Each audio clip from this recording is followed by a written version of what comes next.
नई बोतल पुरानी शराब, आईपीसी सीआरपीसी राजद्रोह कानून बदलने पर एक्सपर्ट की क्या राय है। नमस्कार, आप देखना शुरू कर चुके हैं खबरी डिजिटल। गृह मंत्री अमित शाह ने भारतीय न्याय संहिता विधेयक 2023 को पेश करते हुए कहा, हम राजद्रोह को निरस्त कर रहे हैं। लोकसभा में शुक्रवार 11 अगस्त को भारतीय दंड संहिता आईपीसी को बदलने के लिए नया बिल पेश किया। उन्होंने कहा कि नया बिल राजद्रोह के अपराध को निरस्त कर देगा, जिसे आईपीसी की धारा 124A के तहत अपराध माना गया है। अमित शाह ने भारतीय संहिता विधेयक 2023 को पेश करते हुए कहा, हर किसी को बोलने का अधिकार है। हम देशद्रोह को पूरी तरह से निरस्त कर रहे हैं। हालांकि जिन वकीलों और आपराधिक कानून विशेषज्ञों से मीडिया ने बात की, उन्होंने तर्क दिया कि नए विधेयक में भी राजद्रोह कानून के समान अपराधों के लिए सजा का प्रावधान है।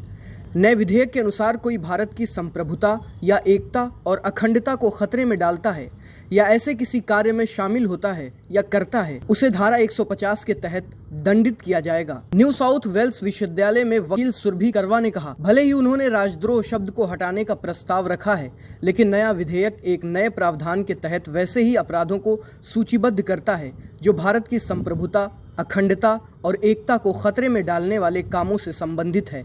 इस प्रावधान में इस्तेमाल की गई शर्तों के मुताबिक ये राजद्रोह के मौजूदा अपराध के दायरे को और बड़ा कर देता है, भले इस शब्द का इस्तेमाल नहीं किया गया हो। प्रस्तावित विधेयक गृह मंत्री द्वारा पेश किए गए 3 विधेयकों में से एक है। संसद में पास होने के बाद तीनों विधेयक आईपीसी, आपराधिक प्रक्रिया संहिता और भारतीय साक्ष्य अधिनियम की जगह लेंगे। चलिए जानने का प्रयास करते हैं नया विधेयक देशद्रोह के बारे में क्या कहता है। नए विधेयक में राजद्रोह कानून के समान अपराधों के खिलाफ दंडात्मक कार्रवाई करने का प्रावधान है। इन प्रावधानों को कुछ बदलावों के साथ धारा 150 के तहत बरकरार रखा गया है। नए प्रावधान में कहा गया है कि कोई भी इरादतन या जानबूझकर बोले या लिखे गए शब्दों से या संकेतों से या कुछ दिखाकर या इलेक्ट्रॉनिक संदेश या वित्तीय साधनों के उपयोग से अन्यथा अलगाव को या सशस्त्र विद्रोह को या विध्वंसक गतिविधियों को या अलगाववादी गतिविधियों की भावनाओं को उकसाता है या उकसाने का प्रयास करता है या भारत की संप्रभुता या एकता और अखंडता को खतरे में डालता है या ऐसे किसी कार्य में शामिल होता है या करता है, उसे आजीवन कारावास या कारावास की सजा दी जाएगी, जिसे 7 साल तक बढ़ाया जा सकता है और जुर्माना भी लगाया जा सकता है। नफरत, अवमानना या असंतोष को भड़काने या भड़काने के प्रयास को छोड़ दें तो वैध तरीकों से सरकार की नीतियों पर अस्वीकृति जाहिर करने वाली टिप्पणियों को इस धारा के तहत अपराध नहीं माना जाएगा। वास्तव में कुछ भी नहीं बदला। नए विधेयक पर एक्सपर्ट्स सुप्रीम कोर्ट के वकील चित्रांशुल सिन्हा ने कहा, जब देशद्रोह की बात आती है तो नया विधेयक नई बोतल में पुरानी शराब की तरह है। अगर हम सजा की मात्रा को देखें तो आजीवन कारावास या 7 साल तक की जेल हो सकती है, जिसमें जुर्माना भी जोड़ा जा सकता है। क्या इसका मतलब ये है कि किसी व्यक्ति को या तो आजीवन कारावास होगा या 7 साल जेल में और इसके बीच में कुछ भी नहीं? इस अंतर का आधार क्या है?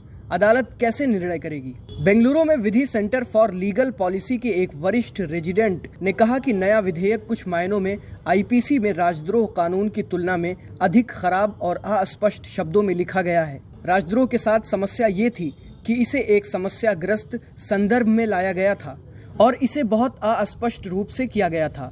अपराध का वर्णन करने के लिए प्रस्तावित विधेयक की धारा 150 में सरकार के प्रति असंतोष भड़काना या प्रयास करना जैसे शब्दों का इस्तेमाल किया गया है।